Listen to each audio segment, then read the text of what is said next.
All right, troops.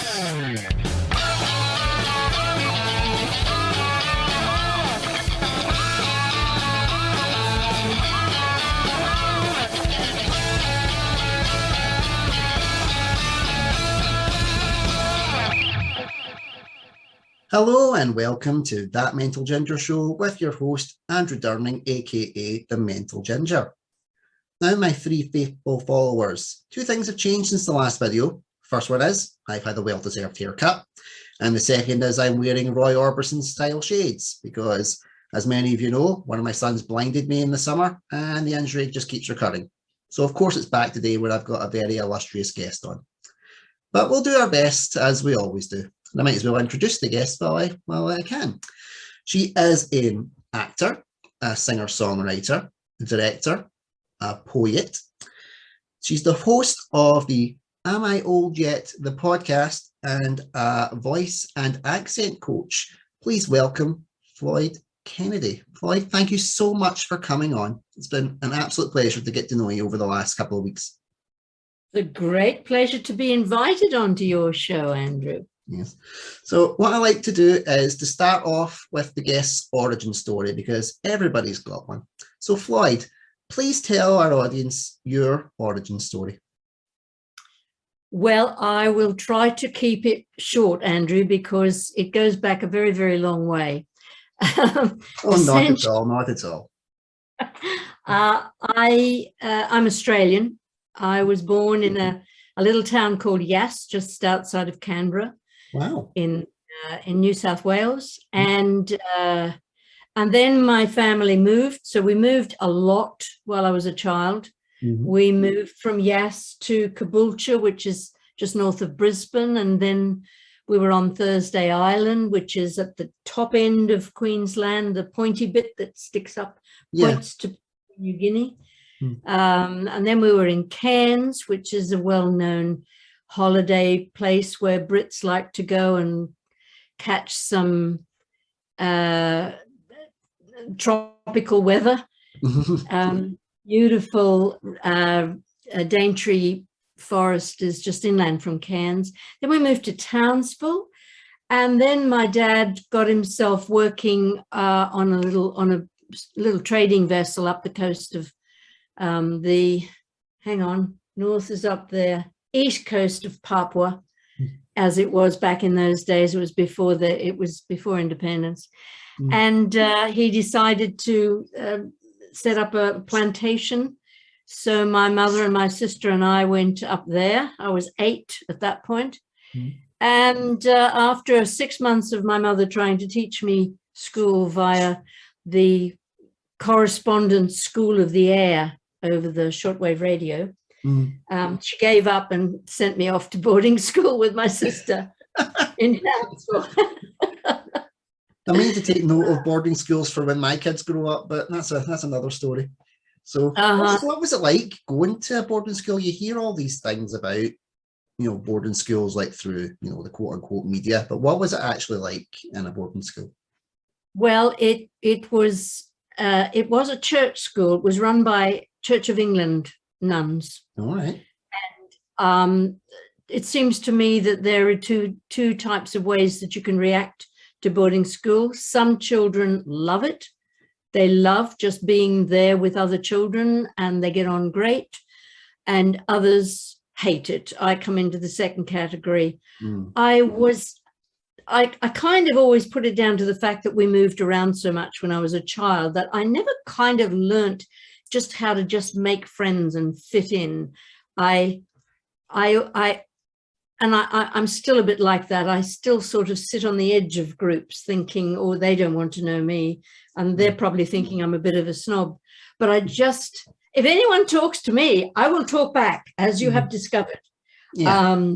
I'm hard to stop once I get going, but I will wait to be asked. That's just common courtesy. That's not being rude. I'm the same. I like to wait to be spoken to than just assume and jump in, because I get quite awkward if I do that, quite anxious. So how long were you at boarding school for? 5 years. Wow, that's a What do the parents like come and visit, or do you have like a summer holiday kind of break, like term time? We had the summer holiday which is in Australia. That's over Christmas and New Year. Mm. So it was like 2 months. It would be at least eight weeks of holiday. But for most kids who were not traveling so far, they would go home for, long weekends and the Easter break and the mid-year break. But for my sister and I, we only got home once a year. So we'd be farmed out, or she only had a couple of years there because she's much older than me. So I'd be farmed out to, there was one lovely woman. I thought she was so old. She had white hair. She's probably in her 40s. She was a friend of the headmistress of our school, and she lived on an island off the coast of, just off from Townsville, called Magnetic Island. Wow. And I thought she was really old, and I thought she lived in this huge house because it was a timbered house. And she had a bookcase. So I got to spend my holidays just working my way through all of the books on her bookcase. We went back to visit many years later when I was visiting Australia with my family, and we went to visit Auntie Jessie's house, and it's a tiny little house. I always think that's the kind of same, how people say that, sweets seem to get like smaller these days. And I always think it's because we had them when we were so young, and maybe the bar was just big to us. Do you think that's maybe the kind of same thing that you thought with the house? It could be. I really don't know. But you see, I also thought, because Magnetic Island to me was just a place where you went to go and stay at Auntie Jessie's for the holidays. And I just did my own thing. I read books, mainly sitting under a tree. That was it. If I went in the sun, I got burnt, look at it. Ginger albino right here. I get that. Yeah, and on a Saturday night there would be a movie shown in the hall in Picnic Bay, and so we would hop on the bus and we would sing really, really old songs. The old ladies, as I thought, in the bus would sing these old songs, and so it had this kind of dry, very sort of basic feeling to me. But years later, I had a friend who went from the UK to visit, and he came back with a beautiful coffee table book, and he said, "Oh, Flloyd, you'll be interested in this. This is Magnetic Island. It's the most beautiful place in the world." And I went, "Really? It's just got big trees and dry and stuff."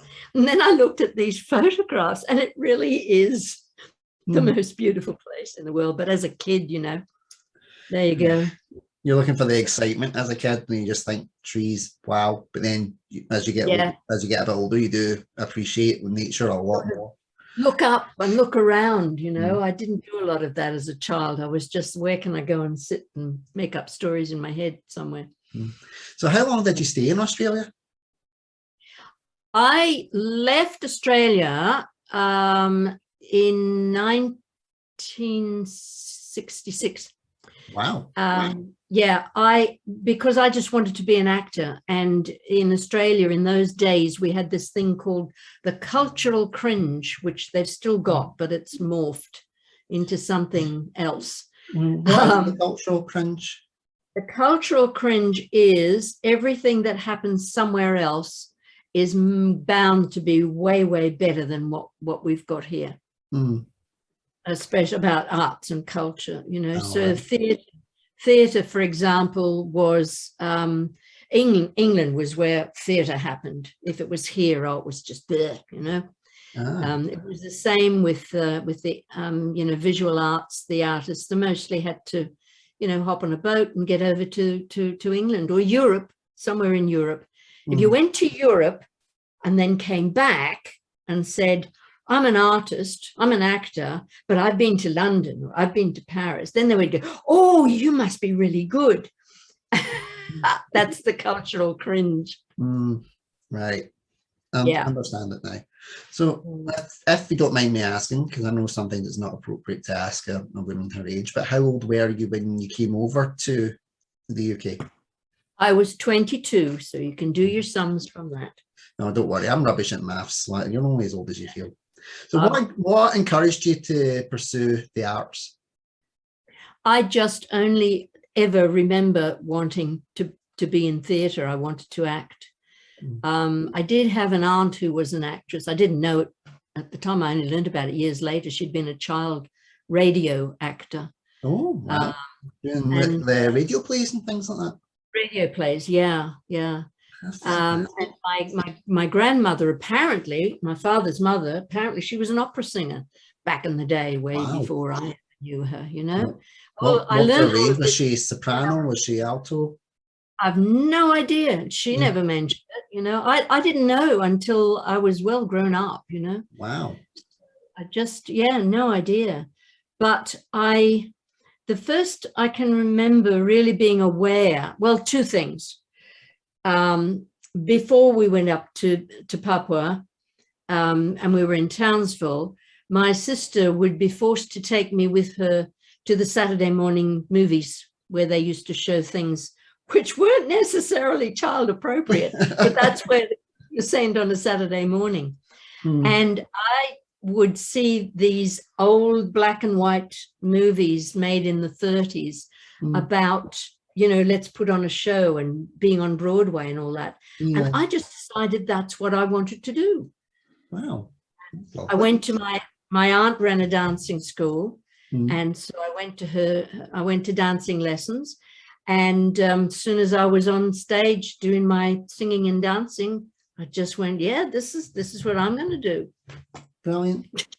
And so where did you move to when you came to the UK? London.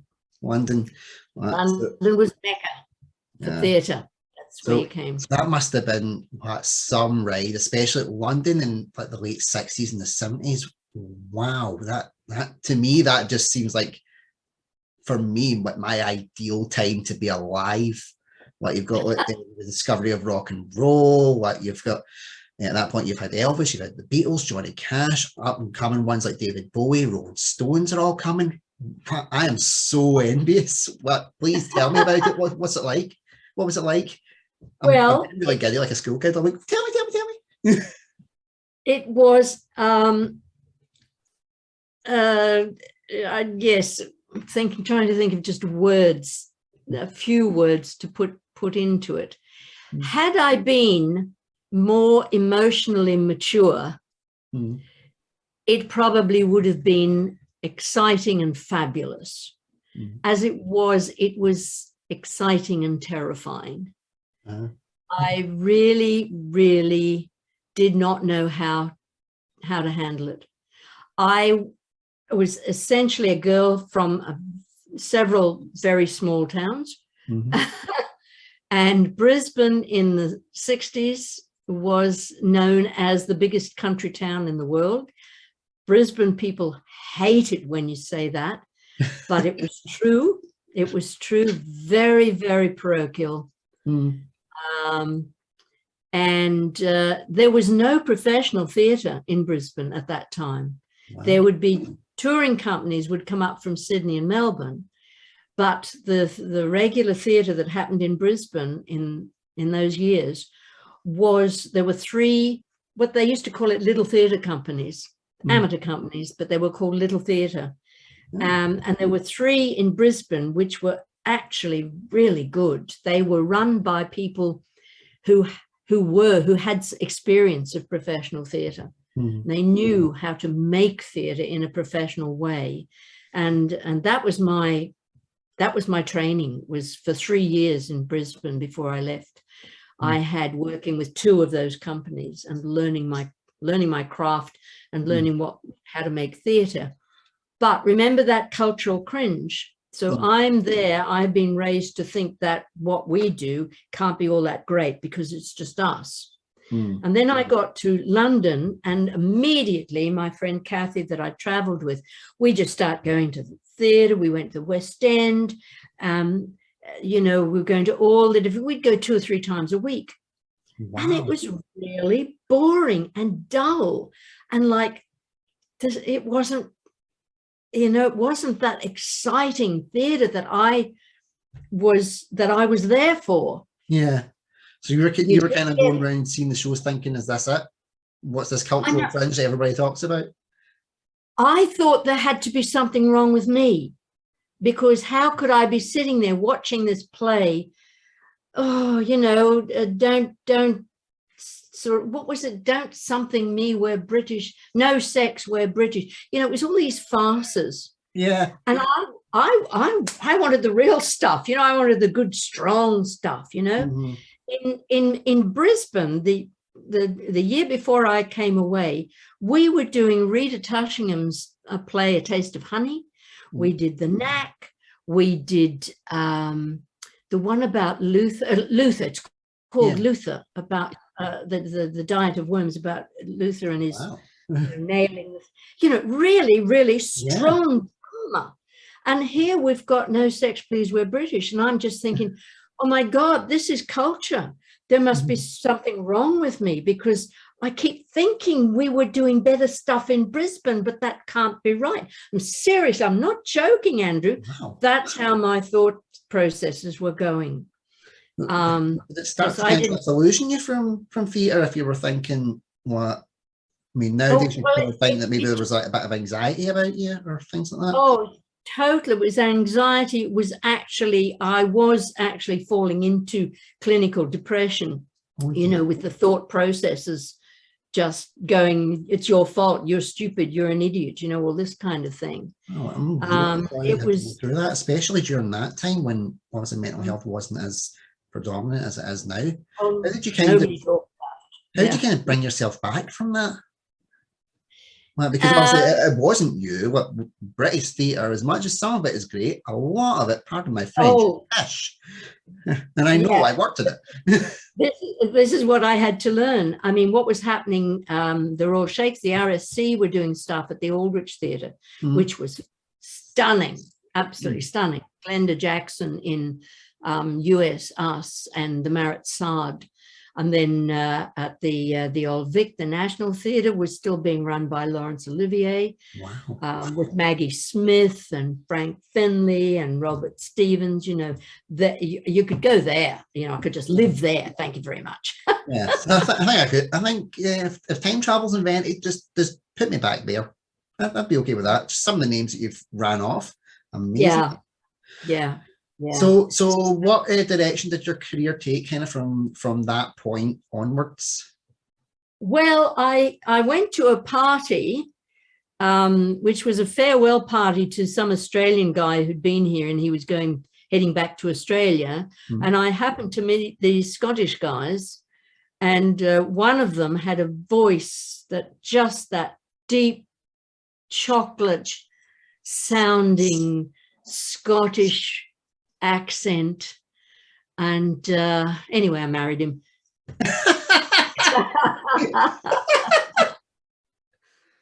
I was not expecting that, but I'm so glad that you said it. That was fantastic.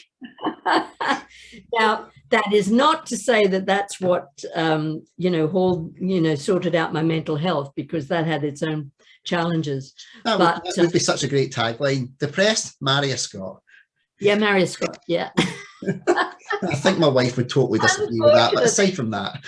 Yeah, he was as bad as I was, so we weren't particularly good for each other, But you said, what career path did I go? He was a folk singer. Wow. Yeah, and so he turned me into a folk singer. Did you go on tour? What is a married folk singing band? Well, we never made it to get into like being big enough to get invited on tours. But we were, I don't know if you've heard of Ewan McCall. Yes. Okay. Well, he had set up a group called the Critics Group in his house in Beckenham in Kent with Peggy Seeger, his wife, and they attracted this group of folk singers, not to be a singing group, but to work on songs together and help each other and research. This is the British folk revival. So they sent me along to meet Bert Lloyd, A.L. Lloyd, who had done a lot of folk collecting in Australia. And so he introduced me to Australian folk music. It's so ironic that you find Australian folk music in Britain. I know. I didn't know I knew anything. I had no contact with folk music that I knew of. Was there a cultural cringe when you heard it? I've got to ask. No, it wasn't, because I was hearing music the like of which I hadn't heard before. Yeah. Because the nearest thing that I knew of to any kind of folk music in Australia was what we called hillbilly music, which was, I could just picture it now. Yeah. I mean, for example, there was a girl at school who used to sing this song at concerts. It used to go like this. My story begins on the wide open plains out Cloncurry way, where seldom it rains. And it had to be sung in this very nasal sounding voice. But yeah, it's got that kind of twang, doesn't it? Yeah, yeah. Wow. But the actual the songs that Bert Lloyd had collected, there's some amazing ballads. Yeah. And also there was a singer called Sally Sloan that another chap, John Manifold, had recordings of, and she just had the most wonderful, strong voice, a little bit like Jeannie Robertson, a little bit like her voice. Yeah. So that was an education. So how long did the folk band last? Well, Daniil and I worked together. We were like individual singers, but we would accompany each other and perform together. So we would, perform around various folk clubs. We got married in 1968, and not long. No, that's right. 1971, just after our first son was born. We decided to move up to Scotland because his family all came from the Isle of Tiree. And he just wanted, that's what he wanted to do. He wanted to live on Tiree and write. He wanted to be a novelist, and then this property came up for sale. And so we got some funding and a bit of a bank loan and shoved the baby and pregnant me into the car and headed for Tiree. Oh, I can just picture it. Man, that's crazy. It sounds a bit like a Chevy Chase movie. It was a bit. We packed all our furniture and stuff and shipped it. And when we got to Tiree, our shipping container didn't arrive for another 6 weeks. So there we were in the house with no furniture. Oh dear. Yeah. But Tiree being, it's an island, it's highlands, so to speak. And the people are just gorgeous, and they lent us stuff, and we got by. So your adventures, that's so fascinating already. It's taken us from Australia to London and then up to Tiree. Where did the journey go from there? This is fascinating to me. Well, I did tell you I've had a lot of years to pack a lot of stuff into. So let me know if you ever want me to jump ahead. Not at all. Well, if I could keep this going longer, I would. I might have to get you back for a second part so I can hear more. Oh, right. Well, we opened a licensed restaurant. Well, the first year it was just a cafe. Yeah. And we found that we couldn't really earn, a living. It just wasn't profitable. So we managed to get a license and made it a little bit posher, so to speak, serving steak and lobster thermidor and stuff like that. Definitely taking the performing stereotypes with you. But the problem was we had no idea how to run a business, business at all. And we were going bust at a rate of knots. Then there was a fire and we had to close down. So, yeah.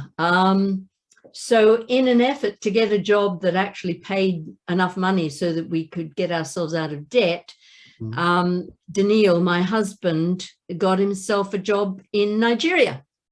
Wow. Yeah, because his day job was, he was a quantity surveyor. Yeah. And they paid lots of money in Nigeria. They had a big building construction boom going, you know, and so he got a job. And so I followed out with the two kids, and we were there for 4 years. Wow. In Lagos. The plot, like a good gravy, thickens. So how did you find it in Nigeria? Hot, which I loved. I was raised in the tropics, and I was still enjoying the heat, but everything, you know, our houses were all air conditioned, so didn't bother me. And it wasn't quite as bad as like North Queensland, where if I was in the sun for 10 minutes, I got burnt. Yeah. In Lagos, it didn't seem to be as harsh on my skin. So I was able to, you know, not get burnt, basically. Lots of sunscreen, but don't get burnt. Yeah. Did you get a tan? I've got to ask. I actually, the first tan I ever had was in London when I was expecting Ian, and I got myself one of those banana beds, you know, that fold out lounges with the plastic strips going round and round and round. Yeah. Well, we call them banana beds. And I would, the summer that I was expecting him, because he was born in October, so the summer I would, during, you know, in the afternoon, I would go and rest outside in the garden on the banana bed, and I actually got a gentle golden tan in the English summer. Not yours. Of all the places to get a tan, it had to be London. It had to be London, yeah. But so no, I didn't get a tan in Nigeria. No, I couldn't stay in the sun long enough for that to happen. So you were in Nigeria for 4 years. So where was it? Where was your next port of call? Glasgow. Glasgow. Oh, yes. Here we go. This is getting exciting. Well, I tell a lie. Renfrew. Just outside of Glasgow. Just outside of Glasgow, yeah. So what brought you to Glasgow? Was it through your husband's work again? Yes, it was just coming home, you know. We'd managed to buy a brand new Barrett house.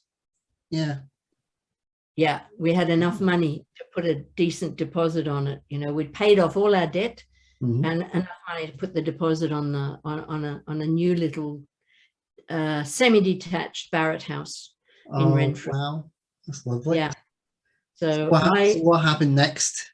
Yeah, well, what happened next was I came back with the kids, and Daniil was doing sort of 6 weeks on, 6 weeks off for about 18 months, and then finished up with them. And so we were there for about 5 years, and then we moved to Langbank. Langbank, bought a lovely big old Victorian villa type place that was falling to pieces. And the plan was that Daniil loved doing woodwork, so he would do it up and write. And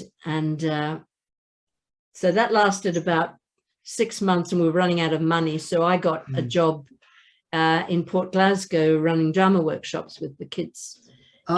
Good. So how long did you do that for? Couple of years. 3 years. Were you still doing performing when you were in Nigeria and places like that? Yes, I directed a play for the Ikoyi players. Ikoyi is an island that's part of Lagos, but it's actually an island where all the expats live. Wow. And they had their own sort of amateur dramatic society. So I direct the play that I chose. You know, you write off to French's for, you know, scripts. So you look through the catalogue, and I thought, oh, there's a four-hander that's set in Caithness. That would be fun. And of course, the play comes, and it's set in Caithness in the middle of winter. So the poor actors are all in Aran sweaters and parkas and things, absolutely dying. Dear. It's a wonder nobody died. Anyway, What a play to pick. I had fun. And the other thing, I did take part in a couple of opera-y things that they did. I got it in the chorus just. And oh no, there was the concert at the American Ambassadors. People were invited to trot up and do, you know, audition sort of thing. Solo, the woman that was organizing it, she ran the Akoi Singers and the Ambassador. And I did a couple of numbers. I did, I'm just a girl who can't say no. And the American ambassador was actually from Oklahoma, and he congratulated me on my accent. So I was very chuffed with that. Yeah. Oh, that's amazing. Yeah. So that was sort of expat stuff that you do. So you were doing the drama teaching for a couple of years for the kids. So what was the next step? The next step was a friend was working for the newly formed Scottish Theatre Company. It's not the Scottish Theatre Company you've got now. It's the one that Tom Fleming set up in the 80s. Oh, yeah. And they wanted to do, they were casting for Macbeth. Ooh. And so I was asked if my two boys would like to play young Macduff and Flounce. Wow. How old were your boys by that point? Ian was 11, so Roddy would have been nine and a bit. Wow. Now, Ian was always a very sociable child, you know, very outgoing. Roderick was very reserved, just reserved, you know, he would, quiet to himself. And so I came home and I said, look, here's a thought, would you be interested? And they had just not long before that, there'd been some Shakespeare play the BBC had on the television, and I'd been sitting and watching it, and the kids had sat and watched it with me. I didn't make them, they just did. And I thought, I said, would you like to do some Shakespeare, be in a Shakespeare play? Ian said, oh yeah, I'd love to. And Roddy, very wise young man, he said, how many people would be watching? Wow. I said, well, we're talking about the Theatre Royal, so I think it's about 1,500. And he said, no, I couldn't do that. I said, okay, yeah. All right. Well, definitely very wise for his age. That was very wise, yeah. Very good. So how did you find it? Yeah, so I took Ian along to be auditioned, and I took one of the lads from one of my workshops in Port Glasgow, Stephen Doherty, still performing professionally in Scotland. Yeah. Second you said the name, it rang several bells. Yes, well, that's how he got his first break. Yeah. So Stephen played, he was older and taller, he played Flounce, and Ian played young Macduff. And so that, so I was the nanny, the chaperone for that. And what I was, where was my career going? My friend Sue. It's still a bit, it's a very varied and interesting career. It's so fascinating what you've done up to that point. Something different all along the way. Yeah. It could be that I get bored easily. Or I think it's the performer in you. Because I wrote to my CV and goes, you've had quite a lot of jobs, but it's because with that performing part of us, we're always looking for the next script, the next challenge, something to stimulate the brain and inspire us. And that's just what happens. We don't fit that kind of 9 to 5 mold. We've got to have that constant Not at all. Yeah. So what was the next stimulation for you then, Flloyd? The next thing was working at the King's Theatre for the Christmas pantomimes as a dresser. Oh, brilliant. How was that for you? I did it for 3 years, and I think it was the second year the wardrobe mistress actually was going on leave, so she appointed me deputy wardrobe mistress. So I did that for about 6 months. sort of, fixing up costumes. My mother was a dressmaker and she taught me to sew, and I love sewing. So, that sort of fitted okay. But yeah, no, I was Gregor Fisher's dresser one year. Wow. And I got to pull his bald cap off, or his wig off, so that it looked as if he had a bald head underneath. He's lovely. Great guy to work with. Yeah. So I did that, and I discovered that, having decided all those years ago in London that I was not an actress, I wasn't very good, obviously, I was never going to be able to do that, and so I just wouldn't do that. And here I'm standing in the wings every night thinking I could do that, as you do, I could do that. And then I discovered there were two others of the dressers who were doing exactly the same thing, saying, yeah. Everybody does that though, no matter what you are. You just go, I could do that. I could do that. Yeah. You know the joke, but how many actors does it take to change a light bulb? I know the joke, but for our listeners, tell us the punchline. It only takes one, but you've got to have 99 standing around saying, I could do that. It never gets old. It never gets old. So we are coming up on time, but I will need to have you back to hear the rest of the story, because it's just too fascinating to me.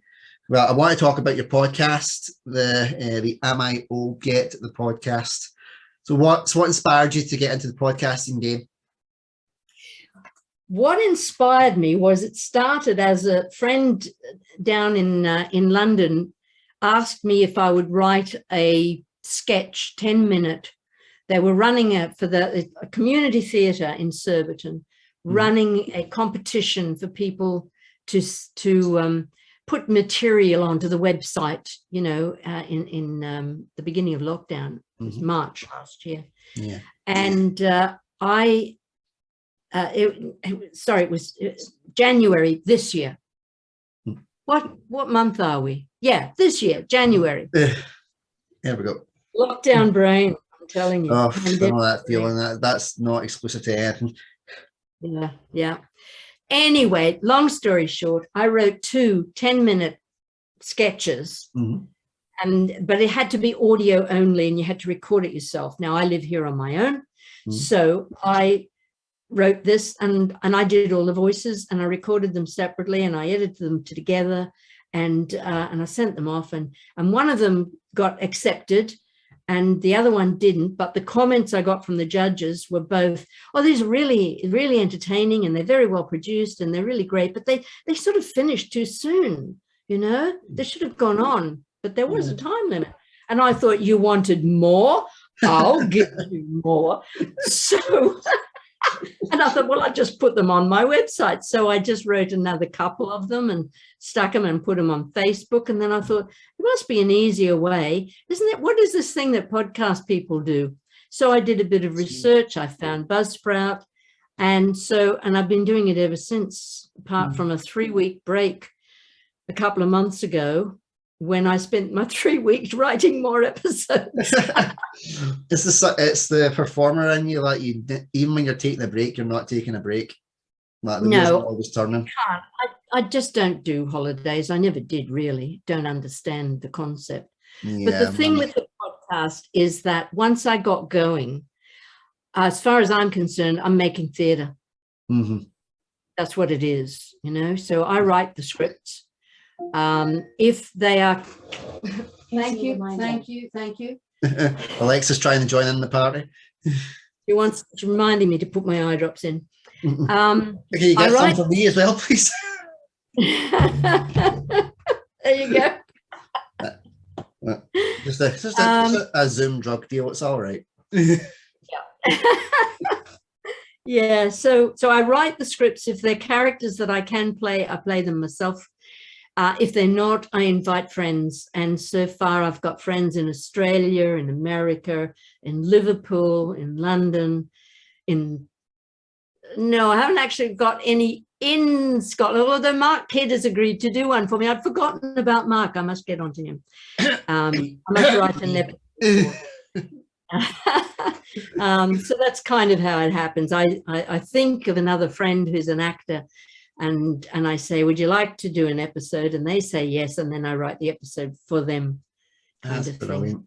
Well, I wish you nothing but success with it, because it sounds like such a fascinating concept. I have listened to a couple, but I'll definitely be trying to get into more of them as soon as I can, just when I've got a bit. I'm like you, when I get into a project, I just dive in head first, and I'm just right in amongst it. Yeah. So the final question that I'll ask you after almost 40 minutes of grilling. Your story's just so fascinating, Floyd. Like, I couldn't stop you. I didn't want to stop you, but sadly we do have to come to an end at some point. So if you could give one piece of advice to anybody that is struggling with mental health issues, what would that piece of advice be, and why? I would say these thoughts that you're having about your life, ask yourself this question: are they true? Am I telling myself the truth, really? Are they logical? Do they make sense? If they don't make sense, go and see a professional. You know? Really good. Talk to somebody, but basically you need to talk to somebody that knows how this stuff works. Because that's my experience of mental health, mental ill health, is that the thoughts that you're having, those terrible negative thoughts, they are not actually your thoughts. They're just your brain chemistry playing little games and coming up with these things, and they're always going to be negative. And if they are negative, non-stop negative, then your brain chemistry is out of whack and you need help. You don't necessarily need chemical help, you know, but it's there if you do it's like, you know, if you get an infection, if you just cut your finger and it's a bit sore, you can put some ointment on it, it'll get better. But if it gets really badly infected, you have to go to the doctor and get antibiotics. And if it gets gangrenous, they've got to do an operation, you know. So it's just your mental health works exactly the same way. It's degrees, and there are different kind of, you know, ways of being ill that exist. And so it's good to get some professional advice, and then if you can handle it yourself, do so. But it's like anything else, it's like a muscle that you have to exercise. That's what I've found. I have to practice. I have to do my practice of staying healthy. Just the same way you've got to, you know, keep your muscles toned up. You've got to keep your brain toned up with good stuff. Nourish it. It's a really good bit of advice, Floyd. Well, thank you so much. So for the final part of the show, we come to Ask Andrew Anything. This is where, after me grilling the guest for so long, it gives them a chance to ask me a question, and I have to be 100% honest, and no topic is off limits. Floyd, do you have a question that you would like to ask me?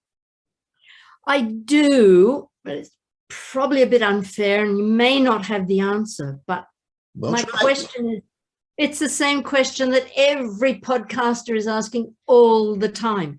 How can I get the word out? I'm doing theatre about an old woman who's got, you know, talks with her friends, and occasionally, but they're not all the same age as she is. But essentially, it's coming from her perspective of the life as she is living it at this moment in time. It doesn't fit into any niche. But in a way, that's what makes it so unique, because it's its own niche. Yeah, but how do you? It's how you brand it. That's what's going to make it. One of the examples that I'm doing is I am going to be setting up a podcast next year about Thomas the Tank Engine. and it's about the original Railway series books, and we're going to be reading them, getting voice actors to read them. We're going to go into the history of the stories, like the real life incidents, things like that, and try and decipher if Thomas really was like more than a children's book, because it has quite a large adult following. And that's a very specific niche that I never thought existed until I did a little bit of research to it. And the things to do for that is to go on to Facebook groups, do a little bit of kind of market research. Your stuff is theatre, online theatre, go on to the theatre maker societies in Facebook, what theatre opportunity works, the casting opportunities as well, because you're looking for people to act out some of the scripts. So that's a possibility. And instead of trying to say that it doesn't fit a specific niche, embrace the uniqueness of it. Because that's what makes it so appealing. At least it makes it so appealing to me. It's fresh, it's unique, it's a perspective that no one's really discovered yet. And that was one of the reasons why I wanted to join, because it's fascinating. I may not have lots of views or lots of followers on my site, but if at least one person hears it and goes, I want to check that out, it's made a difference. That's one more person than you had yesterday. So don't be afraid to embrace the uniqueness and just enjoy the hustle while you can. Enjoy being the outsider, like the kind of the anti-establishment. Kind of fits in with the 60s, 70s growing up in London, doesn't it? Enjoy the fact that yours is a little bit different and a little bit quirky. It's the same with like the title of my show. Everybody goes, that's such an interesting title. I'm like, well, when you break it down, it's because I've got ginger hair and I've got mental health issues. It's not exactly rocket science, but it's something that's unique, and it's unique to you as well. And if people like it, they'll catch on, and people are starting to catch on. You just got to just keep plugging. And if you need a help with anything, I'll speak to you afterwards. I'll round up some contacts that I know and try and help get the word out, because it should be out there. You've got such a fascinating story to tell, and I really want our listeners to hear it, and I want more people to hear it, just like any guest that I bring on. Hopefully that's helped, and it wasn't just rambling, but I did try. No, that embrace the uniqueness. It's like, hello. Sometimes it takes the performer to speak to a performer, doesn't it? You can get all the marketing research under the sun, but sometimes it just takes someone that's in the same mindset to strip it down to the nuts and bolts. That's right. It's been an absolute pleasure talking to you. Just hearing about your life is so fascinating, and I really do hope that you come back on later on. We can hear part 2 of your journey, and hopefully your uniqueness has become a bit less unique because more people have started to follow it. But keep chasing it, and you've made my day, especially since I've had a rubbish day with my eye and not feeling well. You've really put a smile back on my face. Thank you so much. It's been an absolute pleasure. Thanks. It has been for me, Andrew. It really has. Thank you so much. Thank you. So until next time, listeners, this is Andrew Durning. You have been listening to the wonderful, talented, and beautiful Flloyd Kennedy. So until next time, take care, stay safe. Bye-bye.